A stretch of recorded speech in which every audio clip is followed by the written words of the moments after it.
Good morning, folks. It's 7:50 a.m. on the third month, 18th day of 2026. This is Rob D coming to you live from Liverpool, England, and I'm looking at a geostorm here. It's very easy to tell a geostorm from a natural one. The first giveaway is going to be the non-circulation of the circulators. Like when you flush a toilet or a drain unclogged, suddenly you get that nice round vortex, a nice implosion.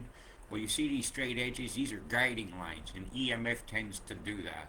You can come up with all sorts of frequency patterns that can hold a storm in place. So I'm going to go over a bit of this here. This is the infrared image. These are some really cold cloud tops, really high up in the atmosphere, and they deployed a few more plumes here on its leading edge to help feed the storm its catalyst that it needs to keep going on, with the main actions going on right here in its center of our circle circulation here, because it's not around us. These are boom plumes. Like if I come in here, if we tell by the temperature of these tops, because it's important. If I can look at the gases like hydrogen or whatnot's coming off, I might could tell you even what is get this on the mouse control. I was doing some graphics earlier. Here we go. Get back. Now we can do it. You'll see like these parenthesis looking things like this from an emanation point. See them in here. So inside the center of this I see, and this will change as it goes along. You'll see a triangular plume, something deployed right here, and on that other side you got that one right there. Right, and we got the curve here. This isn't a nice round thing, at this point this should nearly be getting start to become devoid of clouds. This is a cyclone. They go in certain directions, and they go round and round and round. But I'm seeing here hits an edge, here hits an edge, here hits an edge, here hits an edge. And what are these edges? This electromagnetic perturbation of the atmosphere. If I send a beam up, right, it's going to cause something to the sides of it that start to circulate. In this hemisphere, it'll go that direction because it'll be slightly hotter, right? So it creates a wall of flow or an updraft, and then creates then downdrafts feed it. So you end up with a solid wall, like that and that and that.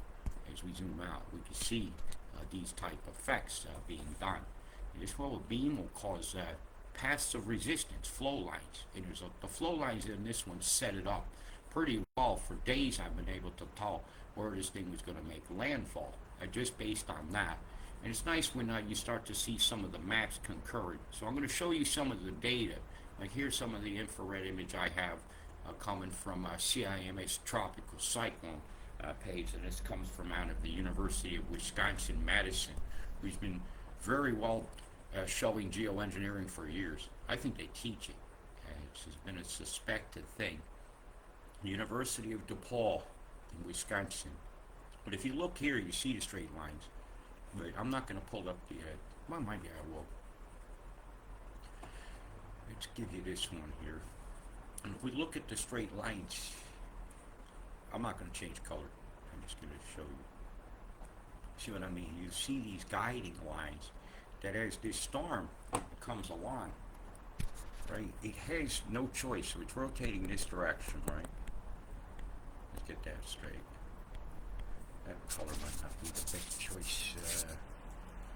Let's pull my Funka blue. Right, so this should be rotating this direction.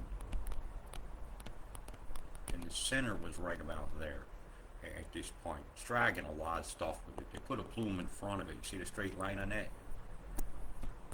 Right here? That's a guiding line of EMF. There'll be a boat either on the ocean deck, or there's a vessel in the sky of some kind. Now you see these steps move. Always see those when I'm guiding moisture along, and I've been tracking geoengineering a long time. So I can see they're bringing this through here. It bumps, boom, boom, boom, boom, boom. It tries to go. The natural flow right now, this part of the world, is from east to west. Okay, so this should be wanting to go this way, but they hold it off. The great example of holding it off and then letting it go at an island is actually on the Mimic feed today. If I can pull up on my downloads here, you'll see it. Yeah, Let's give it a moment here. This is the first 48 hours of Gnarly. She's so gnarly, man. And I'll zoom that up so you can see she's zooming along right into this island. But right before that, it was coming this direction. It was Hull. Now, a good way to start to read some of these is, did you see the beams just at the beginning? I've got a better shot of that, actually. Let me go back and do her birthday. To the very first image I have of Gnarly, man. I don't know how I'm supposed to pronounce it. Once they let that beam go, it takes a very dramatic turn towards these poor folks on this island. See, the beam is holding it, and I'll turn it off. What they start to do is put this other beam here. So I'm going to try to time in my screenshot to catch this. Right at the moment they start to steer. There we go. Now, the moment they start to steer is with another vessel that's over here. You'll start to see this kind of a motion happen. Let's go, let's change colors again. Dramatic red, I guess. Over here, I'm seeing a wedge like this. See it here? That shoves things this way with pulses. Now, whether it's aimed up or down, you know, towards the ocean deck or towards the high atmosphere, I haven't been able to determine. It's running to the wall of EMF, those beam lines here, right? Always asking me to do something. Now, we know they put a line of EMF there because I just saw it. Right? There's a line here. I saw it yesterday, and a pulse going here. I gotta say, it makes the earthquakes happen too. See this pulse here? After they shoved it, it's pushing this towards this island here. And one more guiding line I noticed was here. So as they let the beam off, this thing went very dramatically. Jumped about 3 degrees to the west. And it went right over this island. And it's on its way to you guys. I'm over in ice now. You'll see it? Watch it. Bzz, getting fried, NWO style. Yeah. Who are you? Who is the owl? What the owl says, isn't it? Oh, my. Yeah, don't get me going down the rabbit hole. So let me stick to the facts here. And so we're going to prove the geoengineered weather. Even this picture here, you see these massive chem deployments through here. Look at this crap. How many directions of the wind here? They're setting you up for the big fall through here. This is a feeder flow. So we can have a backflow when it comes in, so there's space for this storm to fit. It's pretty wide, I have to say. So let me turn this one on. Yeah, they're expecting Category 4 winds. And so the Saffir-Simpson scale and Australian cyclone scale, because your guys is a lame scale, it really is. Yeah, so we'll get this up here, because we have a comparison for you. The Australian feed is like this one, where they'll say Category 5 easily. I'm expecting 115 knot winds, okay? So that's going to put it off your scale. So they go to the Saffir-Simpson, which is what the rest of the world uses, which is this one here. And I look at the 115, that's just going to put you right here in the Category 3 to 4 range. It's going to give you winds of over 130 miles an hour. And gusts will be higher than that. You'll record some of the highest gusts you've ever had along that coastline over the next 3 days. So I'm expecting a deadly situation to unfold, and the time to get the fuck out is now if you're in the path of this storm. It's not going to lose much strength going across this peninsula here, because it's going to be touching out to sea and have plenty of warm stuff to feed it. And when I look over here now, I'm already seeing the shoving of the moisture towards the peninsula here. See this move here? It created a corridor of flow, so this can catch this really easily. So it's going to come straight across this straight line here. Watch. It's kind of at an angle because of the Earth's tilt at the moment will come into effect, and I keep that in my head when I think of paths of storms. So we have to keep that in mind. I'm trying to find a graphic that shows you that this is where the localized radars on shore, your NEXRADs and stuff, will come into play and create heated outflow areas. So I'm going to map those now. See, that's shoved that way. I'm going to go that.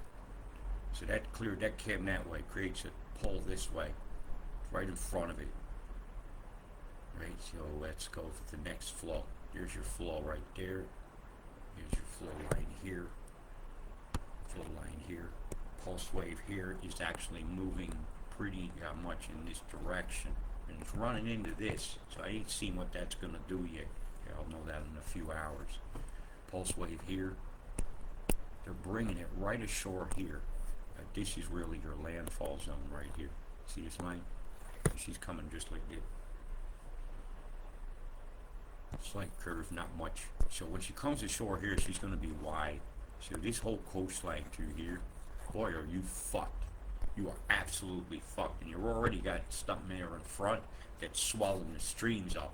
Okay, so when that other rain's hit it, it's going to be horrible. It's looking like it's not going to be 6 centimeters an hour. Looks like about 5. These are terrible tendrils. They've underestimated how much rain fell here. It was 5 centimeters an hour as it went over to Gula. Alright, so let's keep that in mind. Which is just under 2 inches an hour. And I expect it to be over you for about 10 hours as this passes. It's moving very, very fast.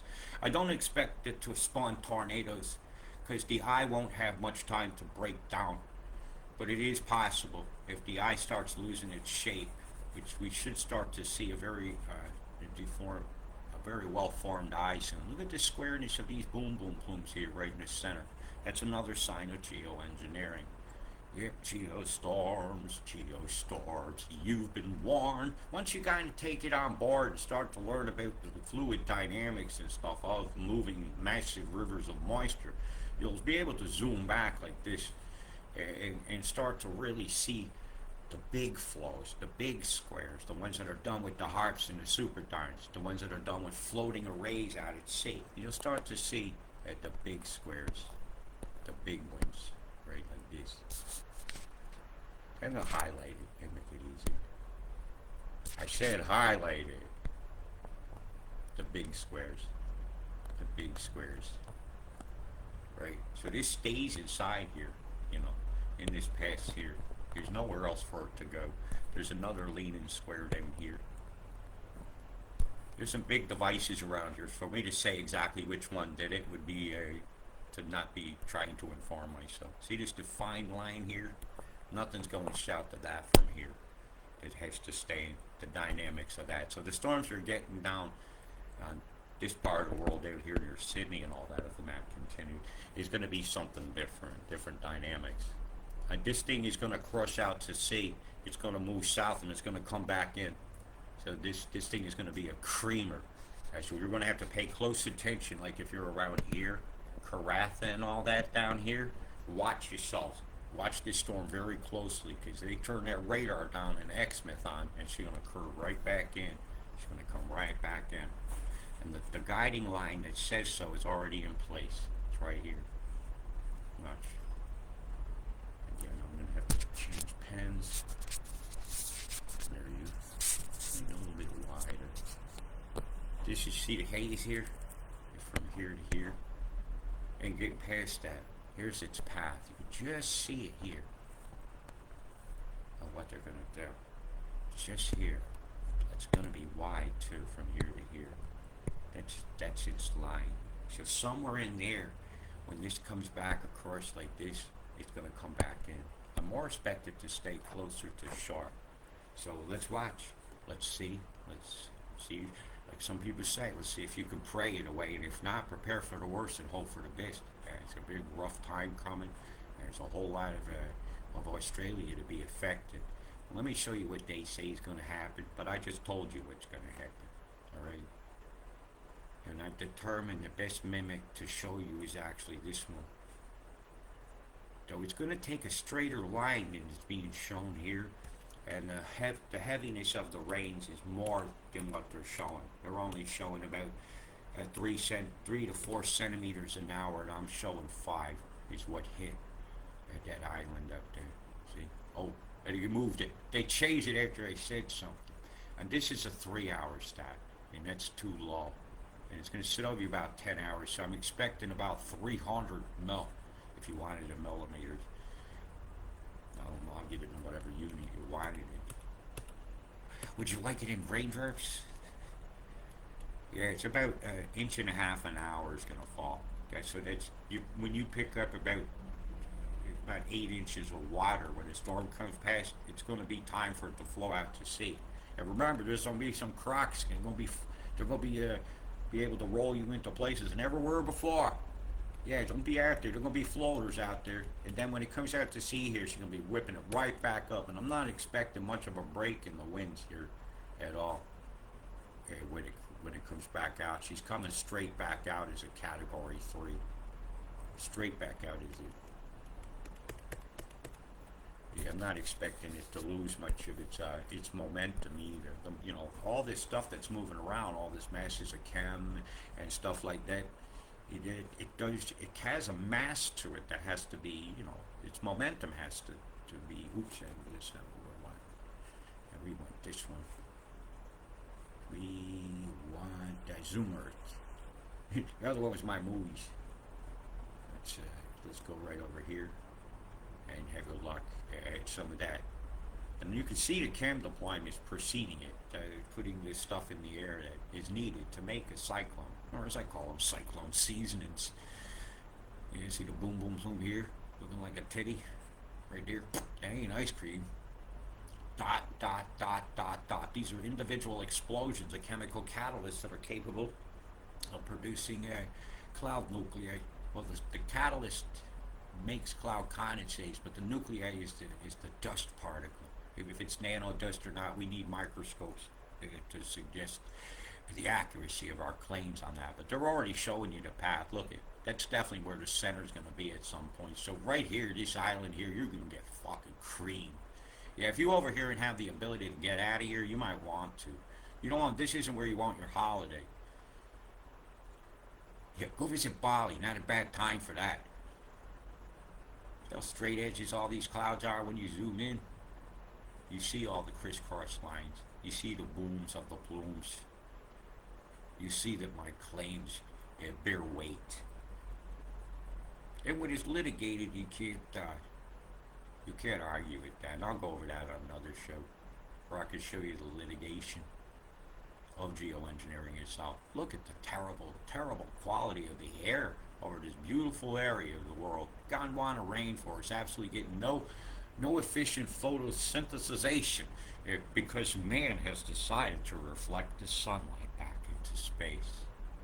Yeah, you're screaming for climate change stuff was actually screaming for this, And we all live here. This is all of us. Smile. You're on someone's camera all the time, evidently, all the time anyhow. But look at this out here. What is this? This is a geoengineered cloud mass. Golly. Like a bird waving hello. Imaginations type stuff. Well, look, you see this curve of over Weepa? They're saying, yeah, see this pinch coming ashore? So this is really going to define where they're coming ashore. So if I was over here, I'd be out. This is going to be the poster child of this event. And when this thing comes out to sea, it pumps all that water like into this bay areas up in here, especially. Mercy on you if you didn't listen. Yeah. And as I'm zooming on this last crisscross that came out here over the Carpentaria area, just know your weather is on. Know that these terrible tolls are brought to you by the agenda itself that's grabbing your land so that they can have new parts and smart roads that dumbass drivers can be on. Yeah, this tendril, they need to move it up to about 500 mils. If somebody's really going to get it bad. So I'll know more tomorrow as we watch this come across and do its damage. Until then, stay safe. Big love. Peace. And if you don't believe in geoengineering, that's okay. It can kill you anyhow. It's a good thing enough of us do that we can fight this, and we will say no more, no more. Will you treat our planet like a whore? We will elect people that give a shit visibly. Yep. Big love, stay safe, peace. Yeah, always a little speech at the end.